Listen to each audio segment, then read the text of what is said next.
Siang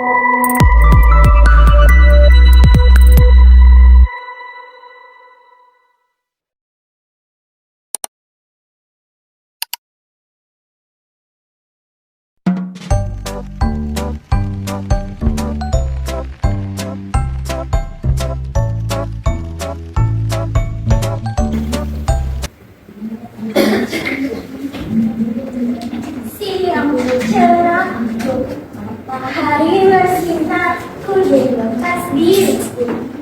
Bunda, selamat siang muridku. Apa kabar semua? Apakah kalian menantikan aku? Assalamualaikum semuanya. Waalaikumsalam.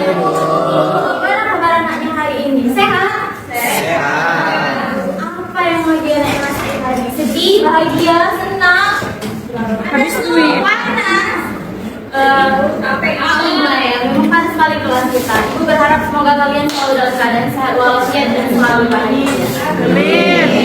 Sebelum kita memulai pembelajaran hari ini, alangkah lebih baiknya kalau kita berdoa supaya pertemuan kita itu diridhoi dan diberkahi oleh Allah. Oleh karena itu, Sofian, pimpin dulu doanya, nak. Sebelum mulai pelajaran, marilah kita berdoa menurut agama dan kepercayaan kita masing-masing. Berdoa dimulai. Berdoa selesai. Terima kasih, Sofian. Ibu cek kehadiran dulu ya. Ayu, adakah kursi tidak bertuan hari ini? Ada Bu, 2 orang. Siapa Ayu? Rika Bu, dia izin. Baru hari ini Bu udah sakit dulu. Kita doakan semoga teman kita yang tidak hadir hari ini karena kurang sehat, semoga lekas pulih supaya dia bisa mengikuti pembelajaran hari ini. Terima kasih Ayu. Sebenarnya Ibu tahu nih, udah siang bahasa Indonesia pula pasti ini dah. Bu, pulang aja lah Bu, atau enggak udah lapar Bu, udah ngantuk, udah malas. Nah, untuk membangkitkan semangat kita semua, Ibu punya ice breaking. Tapi ingat ya, ice breaking itu dibuat untuk mendorong semangat kalian. Nah, kalau misalkan suatu ice breaking, kalian cuap-cuap, kalian ribut sendiri dan asik sendiri, maka Ibu anggap kalian itu udah semangat. Jadi kita nggak perlu ice breaking. Jadi kalau mau ice breaking, pastikan kalian tetap berada pada instruksi Ibu, paham? Nah, ice breakingnya tuh yang setiap angka kelipatan 3, kalian bilangnya Bu. Misal 1, 2, Bu. 4, 5, Bu. Setiap angka kelipatan 3, bilangnya Bu. Paham? Sebagai contoh, misal dari Nancy. 1, 2, Bu. 4, Bu. 5, Siti, Bu. Pokoknya setiap angka kelipatan 3 ya, nah berarti 3, 6, 9, 12, yang kalah, yang salah berarti dia kalah. Kita cari 2-3 orang yang salah aja biar menghemat waktu kita. Paham? Ibu bakal acak, nggak akan mungkin Ibu mulai dari sini, nggak akan mungkin terserah Ibu mau mulai. Oke? Dalam hitungan 1, 2, 3 kalian boleh berdiri tanpa ada suara sedikit. 1, 2, 3 boleh berdiri. Dan konsentrasi. Oke, mulai dari 1, 2, 1, 2, 3.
tidak ada yang bermain handphone ataupun gawai lainnya kayak laptop, iPad, ataupun segala sesuatu yang menghambat pembelajaran kita. Jadi kalau merasa punya sesuatu yang menghambat, boleh disimpan. Yang ketiga, siapapun yang tidak memperhatikan ibu itu bakal jadi santapan untuk ibu, bukan ibu makan ya. Tapi ibu tanya, bakal ibu cecar berbagai pertanyaan sampai dia ampunlah bu. Jadi pastikan diri kalian tetap bagus. Paham? Sepakat kita? Sepakat. Jadi ketika ibu masuk ke materi, maka aturan itu diterapkan. Nah, sebelum kita masuk ke materinya, kalian tahu nggak sih ada pepatah yang mengatakan kalau pensil yang pendek itu jauh lebih berguna dibandingkan memori yang panjang. Artinya gini nak, pensil yang pendek itu masih bisa digunakan untuk menulis sebuah tulisan.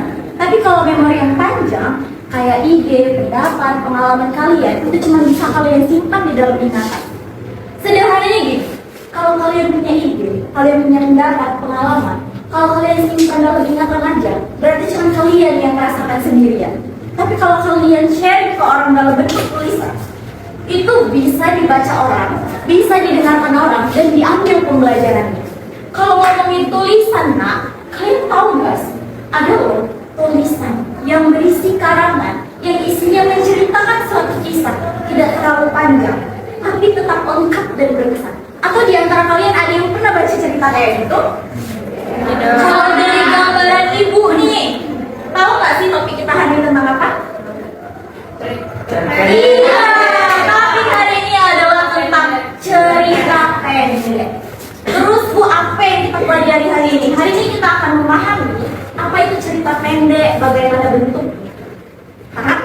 Terus bu, apa manfaatnya bu? Nanti nggak ada manfaatnya bu, belajar itu ada manfaatnya. Manfaat utama kita belajar cerita pendek adalah kalian di sini dilatih untuk berpikir nalar dan berpikir kritis. Karena ini menyangkut cerita. Nanti kita memahami cerita itu isinya tentang apa supaya kita bisa ambil pembelajarannya. Paham? Oke, tadi dari ibu kasih gambaran tentang topik hari ini. Coba pikirkan, apa yang terlintas di pikiran kalian kalau misalkan ibu tanya apa sih pengertian pendek itu?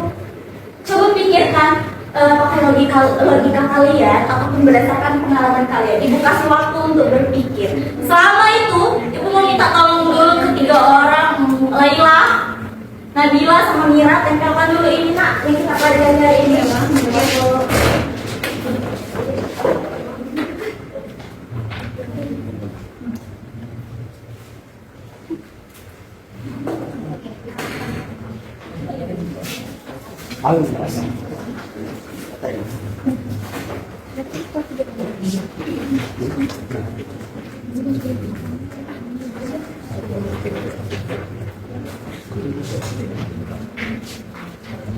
Nah, kita nggak usah hiraukan mereka, biarin aja mereka itu. Sekarang balik lagi ke topik kita. Apa sih pengertian cerita pendek itu? Ada yang mau kasih pendapatnya? Saya bu. Iya, Sofian, boleh. Nah, menurut saya bu, cerita pendek itu adalah karangan berbentuk fiksi bu. Nah, dia itu hasil imajinasi pengarangnya. Oke, semuanya tetap fokus deh bu. Kata Sofian tadi bu, cerita pendek itu cerita karangan bu, bentuknya fiksi, artinya itu imajinasi penulisnya. Jawaban Sofian ini udah bagus. Tepuk tangan dulu untuk Sofian. Coba tapi agak kurang bumbu sedikit. Kalau dimasakkan agak kurang asin. Ada yang mau nambahin? Saya bu. Oke, boleh Kartika. Cerpen itu dia nggak terlalu panjang bu, cuman ceritanya lebih menarik bu. Benar sekali. Kasih tepuk tangan untuk jadi dari pendapat Sofian sama Kartika itu kalau digabungin itulah pengertian cerita pendek. Jadi apa bu sebenarnya pengertian cerita pendek? Sambil nunggu teman-teman ya lagi nempel itu, ibu kasih tahu dulu ya. Jadi nak, cerpen atau cerita pendek itu adalah karya sastra berbentuk prosa fiksi. Bu, prosa fiksi itu maksudnya gimana? Prosa fiksi itu nah artinya itu adalah imajinasi hasil karangan penulisnya. Berarti itu tidak nyata. Menurut KBBI bilang, bukan ibu, KBBI bilang cerpen itu adalah suatu cerita yang mengisahkan isinya tidak terlalu panjang, tidak lebih dari 10.000 kata. Nah, cerpen itu biasanya disebut juga sebagai cerita sekaligus. Terima kasih ya nak. Cerpen itu juga disebut cerita sekaligus. Bu, maksudnya kayak mana bu? Diduduin? Bukan.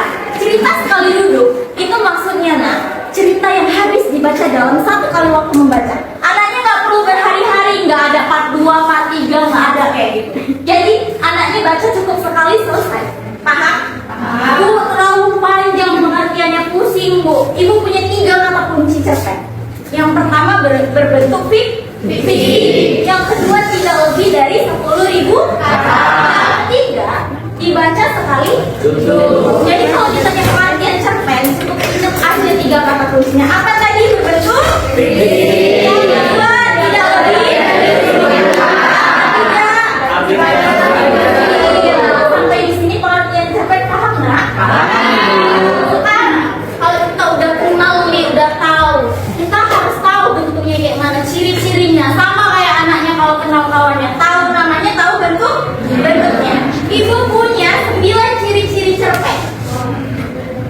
Banyak ya, banyak memangnya. Rajin ibu ya, demi anak ibu. Iya. Oh. Maaf ya, agak kegulung. Jadi inilah 9 ciri-ciri cerpen. Yang pertama adalah singkat. Itu tadi panjang cerita tidak lebih dari 10.000 kata. Ini dia disebut cerpen karena tidak terlalu panjang. Yang kedua adalah ringkas. Hanya memuat bagian penting, tidak bertele-tele. Dia nggak suka basa-basi busuk, nggak suka dia langsung ke poinnya. Yang ketiga adalah mengangkat cerita sehari-hari. Makanya kalau anaknya baca cerpen, kayaknya nyata loh bu, nggak mungkin itu karangan orang. Itu tadi, karena cerpen dibuat berdasarkan cerita sehari-hari. Kayak mana? Pertemanan, persahabatan, kisah cinta yang galau-galau, yang jatuh cinta, itulah yang masuk ke dalam cerpen. Yang keempat, tidak menceritakan seluruh kehidupan tokoh. Itu artinya dia hanya berfokus kepada satu tokoh aja. Yang lain itu cuma figuran aja. Sedangkan yang kelima adalah bisa selesai dalam sekali duduk. Itu tadi ya. Yang keenam, cerita berpusat pada satu masalah hingga selesai. Berarti satu masalah aja, yang lain itu nggak usah dihiraukan. Dia fokusnya satu konflik. Terus memberikan nilai moral atau pelajaran hidup udah pasti ada amanatnya. Yang kedelapan, bahasa sederhana. Bahasanya sederhana pakai bahasa sehari-hari. Dia nggak akan pakai istilah. Nanti kalian bingung ini cerpen atau skripsi, atau ini cerpen atau jurnal atau yang lain kalau misalkan di dunia pendidikan. Nah, kalau misalkan yang terakhir bersifat fiktif. Apa fiktif tadi? Tidak nyata, artinya itu imajinasi penuh. Sekarang kita beralih ke struktur. Strukturnya nggak banyak Tadi Aulia banyak bilangnya kan. Ini ada 6. Banyak sedikit aja kita. Yang pertama adalah abstrak. Abstrak itu artinya gambaran umumnya. Tapi abstrak ini sifatnya opsional. Dia kadang ada di cerpen, kadang nggak ada. Terus bentuknya kayak mana? Misalkan gini dia kalimatnya. Ini adalah kisahku tentang bagaimana aku belajar arti kejujuran. Berarti itu kan gambaran. Kalau misalkan cerpen nantinya isinya tentang kisah dia belajar arti kejujuran. Itu dia bentuk abstraknya, paham?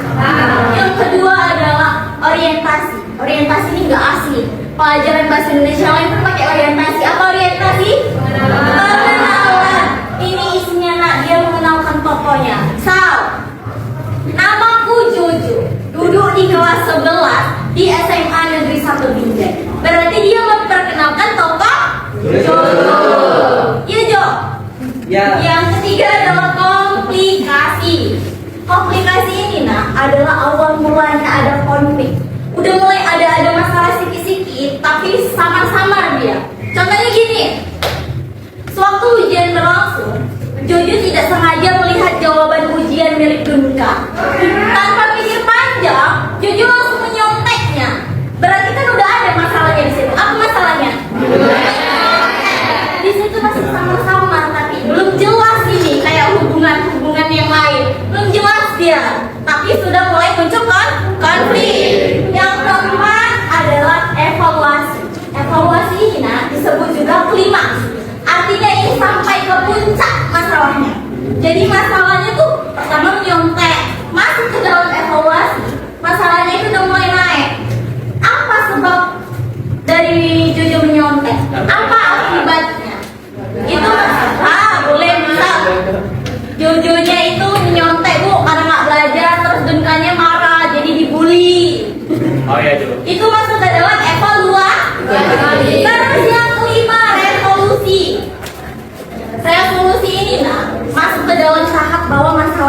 mulai ketemu sama solusinya. Jadi masalah itu udah mulai terselesaikan dengan solusinya. Paham? Kalau yang keenam, kode itu nggak nampak ya, maaf ya. Kode ini dia masuk ke dalam tahap amanat apa yang bisa diambil dari dari cerita tersebut. Paham? Ada berapa strukturnya? Pertama,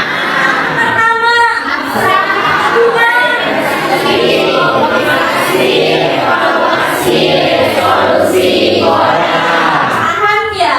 Sekarang ada kaidah kebahasaannya, sama kayak strukturnya, ada 6. Kita lihat bersama-sama.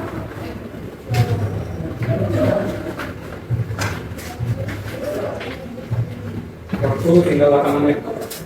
Yang pertama menggunakan kalimat bermakna lampau. Berarti dia menggunakan kalimat bahwasannya itu sudah terjadi minggu lalu atau sudah terjadi, misalkan minggu lalu, sejak saat itu termasuk ke dalam kalimat bermakna lampau. Yang kedua, menggunakan konjungsi kronologis. Konjungsi kronologis ini dia menunjukkan waktu. Misalkan sejak saat itu Jojo menjadi anak yang pendiam. Itu dia, sejak saat itu. Itu adalah kalimat kronologisnya. Yang ketiga adalah menggunakan kata kerja. Tahu kata kerja? Apa ada contohnya? Berlari, menangis, berarti tahu ya kata kerja? Nomor 4 adalah menggunakan kalimat tidak langsung. Kalimat tidak langsung ini, kata kuncinya ada di kata mengatakan. Tadi saya bertemu sama Ayu. Ayu mengatakan bahwa hari ini pulang cepat. Ada kata mengatakan. Itulah kalimat tidak langsung. Yang kelima, menggunakan kalimat langsung. Ini tuh kata kuncinya ada di tanda petik. Tahu adanya tanda petik kan? Itu kalimat langsung, berarti tandanya lagi berdialog. Paham? Yang terakhir, dia menggunakan kata sifat atau deskripsi. Dia menjelaskan, misalkan langit siang ini tampak cerah. Berarti dia menjelaskan bahwa langit siang ini tampak cerah. Karena anaknya udah paham, kita tengok contoh cerpen. Ibu punya contoh cerpen. Waktu tinggal 4 menit. Jadi ini contoh cerpen, kita analisis sama-sama secara individu.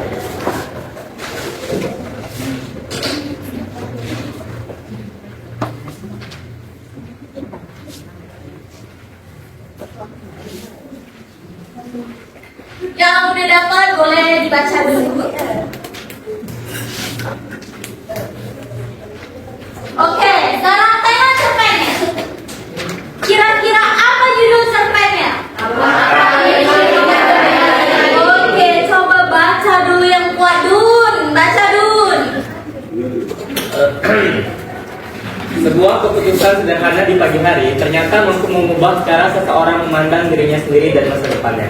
Pagi itu, Dina berjalan menuju sekolah dengan langkah ragu. Udara masih dingin, embun masih menempel di daun-daun, dan jalanan belum tentu terlalu ramai. Di sepanjang perjalanan, pikirannya dipenuhi oleh satu hal, presentasi di depan kelas. Sejak dulu, Dina selalu merasa takut berbicara di depan banyak orang. Bahkan, hanya membayangkannya saja sudah membuat perutnya terasa mual. Oke, sudah Dun, terima kasih. Nah, dari tadi yang udah kita baca, kira-kira apa sih gambaran dari isi cerpennya? Apa? Tentang Dina. Terus apa ya? Terus presentasi, tetapi akhirnya berani mencoba hingga menjadi lebih dasar. Boleh, Rija? Ya Bu, isinya itu menggambarkan seorang siswi bernama Dina yang awalnya presentasi, tetapi akhirnya berani mencoba hingga menjadi lebih percaya diri. Iya, terima kasih. Sebelum kita analisis, kita harus tahu dulu apa isi cerpennya. Sekarang kita tentukan. Coba lihat di belakang Ibu ada soal. Kita analisis. Dimulai dari struktur cerpen yang pertama, abstrak ada di mana? Oke, paragraf 1 tadi tentang menjelaskan keputusan sederhana di pagi hari, ya kan? Yang kedua, orientasi. Cek aplikasi. Evaluasi. Resolusi masalah masalahnya mulai pecah, dapat solusinya di mana?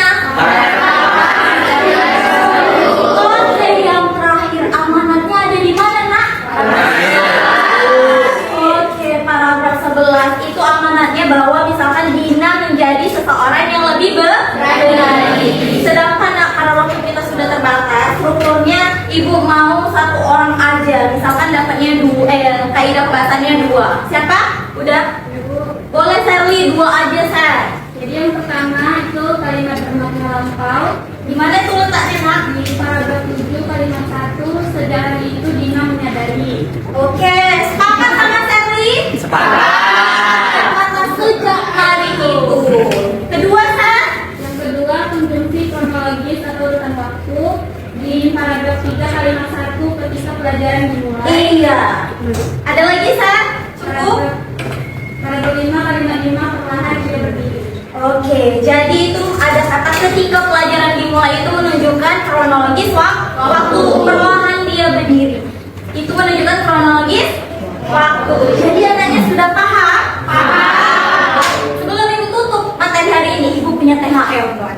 THR itu apa bu? Tugas harian, tugas hasil rangkuman. Jadi THR-nya tuh ada 3. Besar, sedang, sama kecil.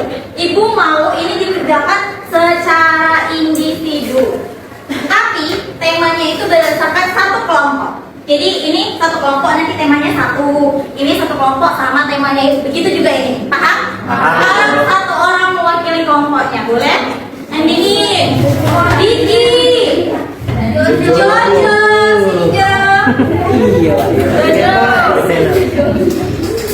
Nah, pilih yang mana? Ya, sekarang buka, baca tunjukin sama temannya. Oke bu, ibu duit bu. 300.000 tidak berarti dapat yang besar. Baca di bawah ini.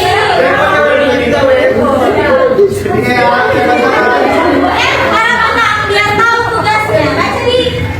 Buatlah catatan berupa kata konsep tentang materi yang sudah dipelajari hari ini dengan tema warna merah. Iya, jadi kalau dapat yang besar tema peta konsepnya warna merah. Sini warna merah. Kalau Pak Adi ini. Buatlah catatan berupa peta konsep tentang materi yang sudah dipelajari hari ini buat dengan tema warna Biru. Baik, untuk kelompok kita, buatlah catatan berupa kata konsep tentang materi yang sudah dipelajari hari ini buat dengan tema warna Hijau. Iya, itu harus boleh. Ambil aja THR-nya. Oke. Boleh Diki paling digebuki warna dengan mau duitnya di. Oke, sebelum ibu tutup, ibu mau mengulas kembali materi hari ini. Apa yang kita pelajari hari ini? Ada 3 kata kuncinya tadi. Yang pertama, Fiksi.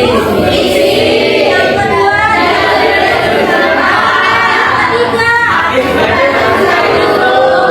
terus ada strukturnya, ada berapa? 5.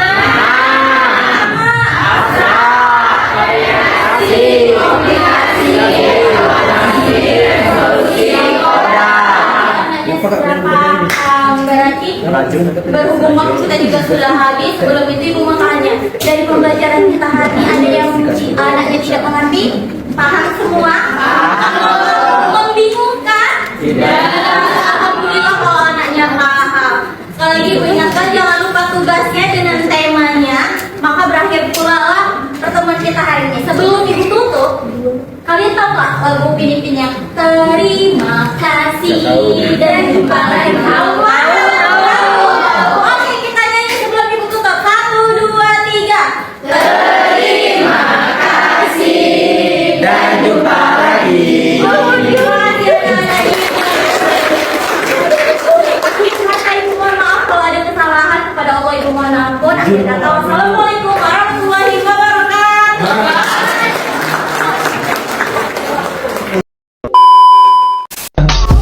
I just had to let you know you're